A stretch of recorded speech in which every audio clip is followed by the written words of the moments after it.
महान कवि कालिदास ने भारत की पौराणिक कथाओं एवं दर्शन को आधार बनाकर रचनाएं की।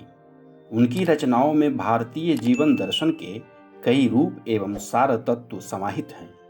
संस्कृत के प्रकांड विद्वान होने के फलस्वरूप कई विद्वत जन ने तो कालिदास को राष्ट्रीय कवि तक मान लिया। अब हम 3 शब्द से 3 महाकाव्य की रचना कालिदास ने कैसे की, इस बात को जानते हैं। कालिदास के जीवन से संबंधित कई किंवदंतियां हैं। ऐसी ही एक कथा है कि कालिदास महामूर्ख थे। राजा शारदानंद की पुत्री विद्योत्तमा अपने नाम को सार्थक करती हुई सभी विद्याओं में निपुण थी। राजकुमारी विद्योत्तमा राज्य के कई पंडितों विद्वानों को शास्त्रार्थ में पराजित कर चुकी थी। इसी कारण से कुछ पंडितों ने कुचक्र रचकर विद्योत्तमा का विवाह मूर्ख कालिदास से करवा दिया। शीघ्र ही विद्योत्तमा को ज्ञात हो गया कि कालिदास निरा मूर्ख प्राणी है और उसके साथ बहुत बड़ा छल हुआ है। पश्चात इसके उसने अपने मूर्ख पति कालिदास को तिरस्कृत कर महल से बाहर निकाल दिया।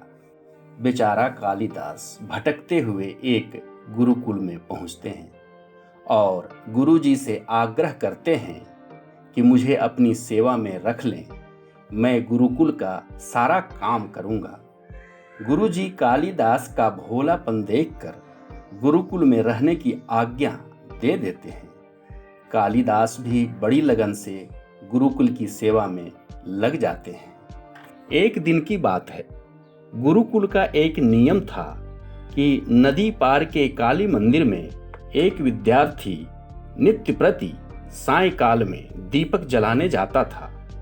संयोगवश एक दिन बड़ी तेज बारिश हुई और नदी पानी से भर गया। पानी की धार इतनी तेज कि पार करना मुश्किल। गुरुकुल के विद्यार्थी ऐसे में नदी पार करने में हिचकिचा रहे थे, पर कालिदास ने कहा कि तुम लोग चिंता मत करो, आज मैं मंदिर में दीपक जलाने जाऊंगा। और वह गुरु जी की आज्ञा लेकर दीपक जलाने चले गए। निर्भयता से नदी पार किया और माता के मंदिर पहुंच दीपक जला दिया।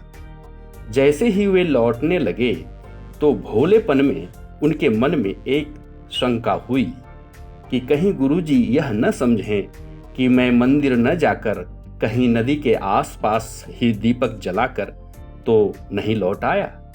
तो इसके समाधान के लिए कालिदास ने सोचा, क्यों न यहाँ कोई प्रमाण छोड़ दूं जो गुरुकुल को यह विश्वास दिला सके कि मैंने सचमुच में दीपक माता काली के मंदिर में ही जलाया है।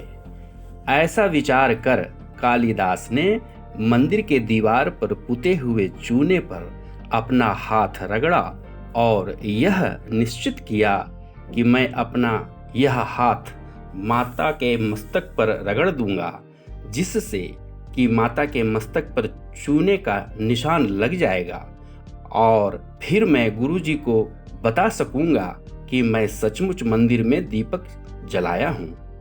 विश्वास न हो तो सुबह मंदिर जाकर माता के मस्तक पर चूने का निशान देख लें, जो कि मैंने अपने हाथों से लगाया है।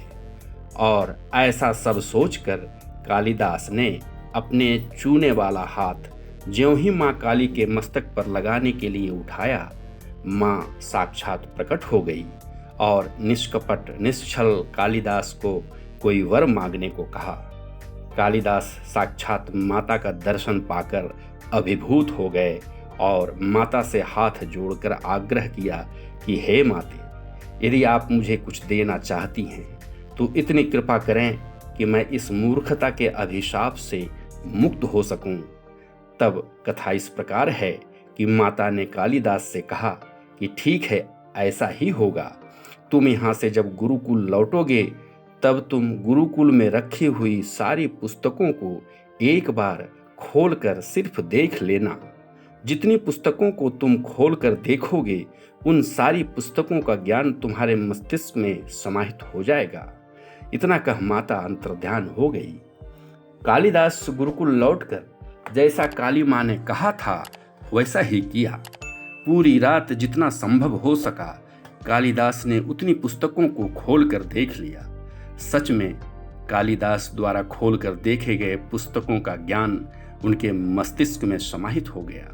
अब चूंकि कालिदास का पुस्तक देखने में पूरी रात का जागरण हो गया था, इसलिए सुबह वह देर तक सोते रहे। इधर गुरुकुल के सभी बच्चे अपनी दिनचर्या में लग गए। गुरुजी की पाठशाला चलने लगी। तब कालिदास की नींद खुली। उन्होंने देखा कि गुरुजी अपने शिष्यों को शास्त्रों का ज्ञान दे रहे हैं और बीच बीच में शिष्यों से कुछ प्रश्न भी पूछ रहे हैं। अब हुआ यह कि जहां पर शिष्य गुरुजी से पूछे गए श्लोक का गलत उच्चारण करते, वहीं पर कालिदास अपनी आपत्ति दबी आवाज से प्रकट करते। कालिदास के ऐसा कई बार शिष्यों की गलती पर आपत्ति करने पर गुरुजी आश्चर्यचकित हुए और उन्होंने कालिदास को अपने पास बुलाया और किंचित क्रोध करते हुए पूछा, अरे क्या बात है, जहां बच्चे अशुद्ध बोल रहे हैं तुम वहीं पर आपत्ति कर रहे हो। क्या तुम सही क्या होगा यह बता सकते हो? गुरुजी के इतना पूछते ही कालिदास ने संस्कृत में ही बच्चों द्वारा की जा रही अशुद्धियों को सुधार कर बताया। गुरुजी को यह घटना स्वप्न प्रतीत हो रहा था। फिर कालिदास ने माँ काली के द्वारा उन पर हुई कृपा की बात गुरुजी को बताया। गुरुजी ने कालिदास को गले से लगा लिया। आगे कथा इस प्रकार है। ज्ञान प्राप्त कर कालिदास वापस अपनी पत्नी विद्योत्तमा से मिलने आए और दरवाजे पर पहुंचकर उन्होंने आवाज दी, अनावृत कपाट द्वारम देहि, अर्थात द्वार खोलिए। पत्नी ने उत्तर दिया, अस्ति कश्चिद वाग विशेषः, अर्थात कौन है जिसकी वाणी इतनी विशिष्ट है, कोई विद्वान जान पड़ता है। और पत्नी विद्योत्तमा द्वारा बोले गए इन्हीं 3 शब्दों से कालिदास ने 2 महाकाव्य एवं 1 खंड काव्य लिख डाला। पहला शब्द अस्ति से कुमार संभवम, जिसका पहला श्लोक है, अस्युत्तरस्याम दिशि देवतात्मा हिमालयो नाम नगाधिराजः पूर्वापरो तोय निधि पगाहि स्थितः पृथिव्याम इव मानदंडः।